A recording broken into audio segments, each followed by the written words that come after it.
Hello everyone, welcome back to all time study with Aastha. तो आज हम बात करने वाले हैं विवेंडी स्कैंडल के बारे में। विवेंडी फ्रेंड्स का सबसे बड़ा स्कैम माना जाता है। आज हम विवेंडी स्कैम को सिंप्लीफाई करेंगे और अच्छे से समझने की कोशिश करेंगे। So let's start.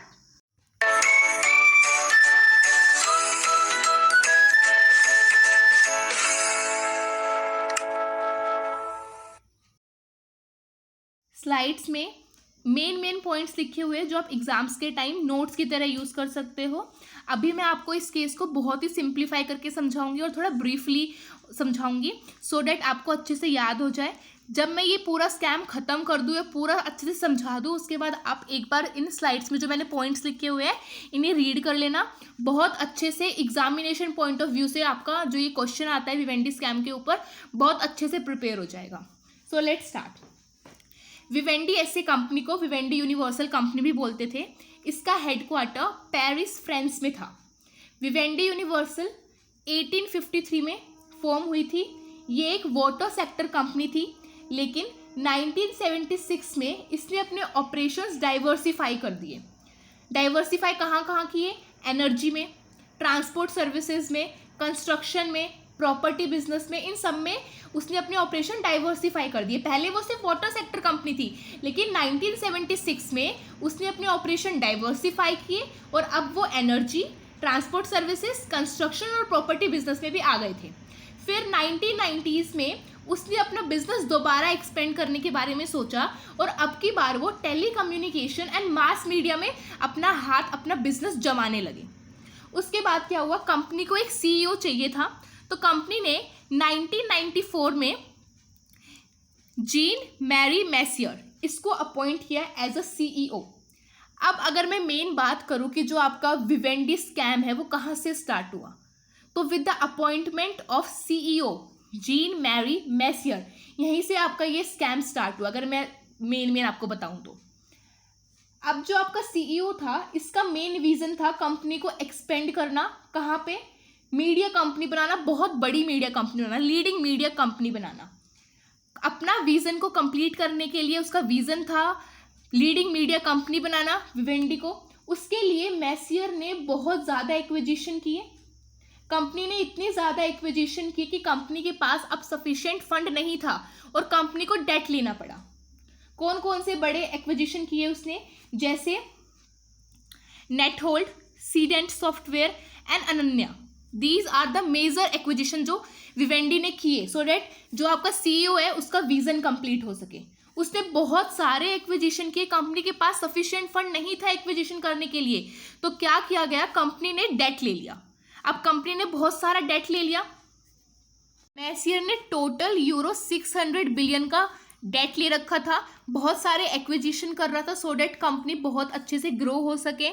बहुत अच्छे से ग्रो करने के कारण फंड था नहीं इतना ज़्यादा कि एक्विजिशन कर सके, लेकिन उसे एक्विजिशन करना था, इसलिए उसने बहुत सारे डेट लिए, बैंक बोरिंग लिए, bonds convertible into common shares लिए। लेकिन जब शेयर का प्राइस फॉल हो गया, 60% तक फॉल हो गया था शेयर का price at the end of 2001 because of .com bubble bust, जिसके कारण अब कंपनी को बहुत ज़्यादा लॉसेस होने लगे थे और बहुत सारी कैश फ्लो प्रॉब्लम्स होने लगी थी।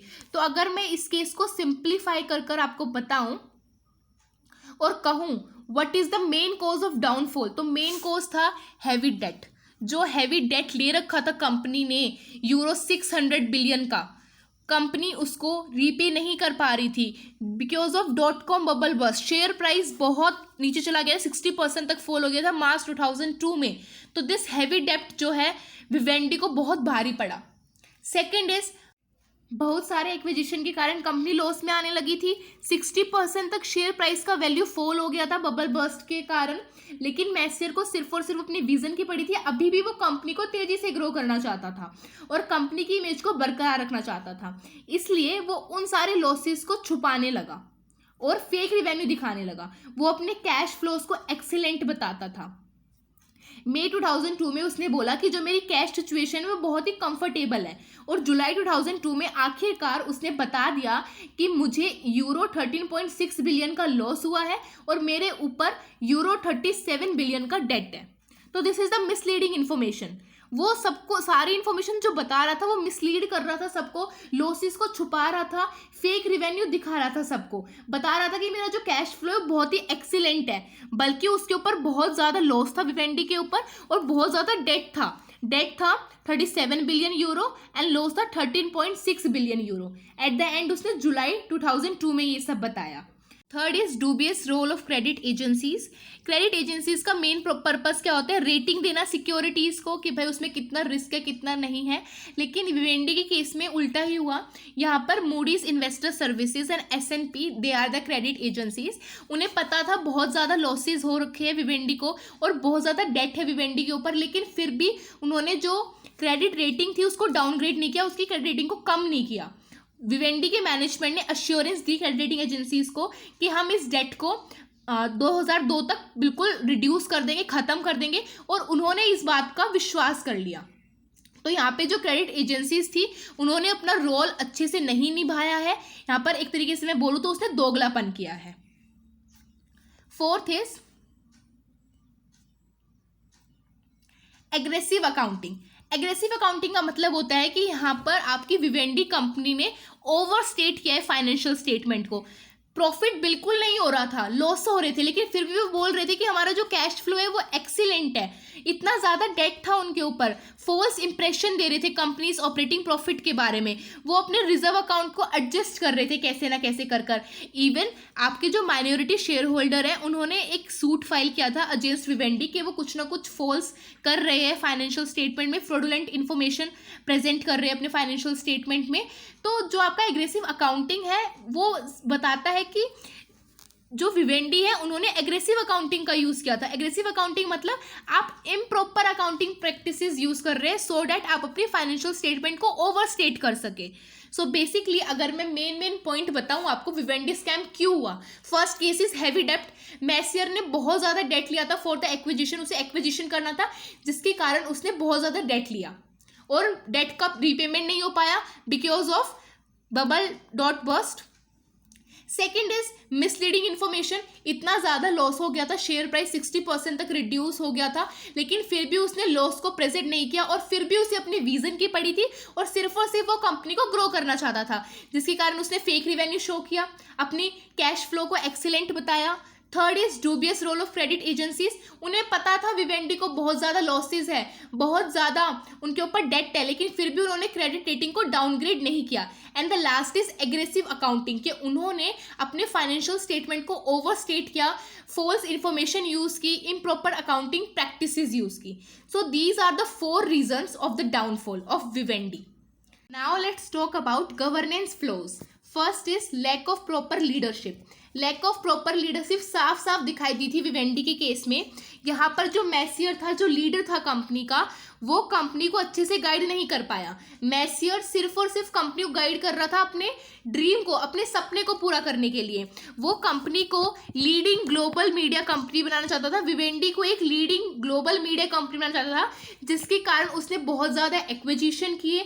एक्विजिशन करने के लिए उसने बहुत सारे डेट लिए, जिसके कारण आपकी कंपनी बैंकरप्ट भी हो सकती थी। मैसियर ने ऐसे स्ट्रेटजीज फॉलो की, ऐसी कॉर्पोरेट स्ट्रेटजीज वो लेकर आया, जिसके कारण कंपनी कई बार कंफ्यूजन में भी फंस गई। उसे समझ में नहीं आ रहा था कि मैसियर करना क्या चाहता है। तो here lack of proper leadership साफ दिखाई दे रहा है विवेंडी के केस में। Second is ineffective board of directors. देखो, जो आपका CEO काम कर रहा था, मैसियर जो भी कर रहा था, एक्विजिशन करना चाहता था, वो अकेले तो कर नहीं सकता। जो उसके बोर्ड ऑफ डायरेक्टर्स है वो सब उसकी बात मान रहे थे, इसलिए वो ये सारा काम कर पा रहा था। बोर्ड ऑफ डायरेक्टर्स के पास भी पावर होती है, अगर वो चाहते तो ये सारा काम वो रुकवा सकते थे। लेकिन जो आपके बोर्ड ऑफ डायरेक्टर्स थे विवेंडी के, वो CEO फ्रेंडली थे और वो डोमिनेटेड थे by the Messier. So here the main point is ineffective board of directors. वो कभी भी क्वेश्चन नहीं कर पाए मैसियर को कि आप ऐसा क्यों कर रहे हो, जो आप कॉर्पोरेट स्ट्रेटजीज लेकर आ रहे हो ये सही है या गलत है, जिसके कारण जो फाइनेंशियल मैनेजमेंट था और कंट्रोल सिस्टम था विवेंडी का, वो बहुत ज़्यादा वीक हो गया था। Third flaw can be dubious role of credit rating agencies. Credit rating agencies का मेन पर्पस होता है, मेन रोल होता है रेटिंग देना सिक्योरिटीज़ को, लेकिन वो यहाँ पर उसको डाउनग्रेड नहीं कर पाए क्योंकि वो विवेंडी के मैनेजमेंट की बातों में आ गए थे। तो यहाँ पर उन्होंने दोगलापन दिखाया। Fourth can be insider trading. Vivendi company के अंदर बहुत कई बार देखा गया है कि इनसाइडर ट्रेडिंग हुई है। एट द एंड जब केस वगैरह चला उस टाइम में पता चला था ये सारी बातें कि फाइनेंशियल रिजल्ट आने से पहले, before the declaration of financial result, shares selling या फिर ट्रेडिंग होती थी, trading of selling the shares होती थी। Fourth can be insider trading. Vivendi के केस में इनसाइडर ट्रेडिंग होती थी, फाइनेंशियल रिजल्ट के डिक्लेरेशन से पहले ही ट्रेडिंग होती थी शेयर्स की। So this is the government flow.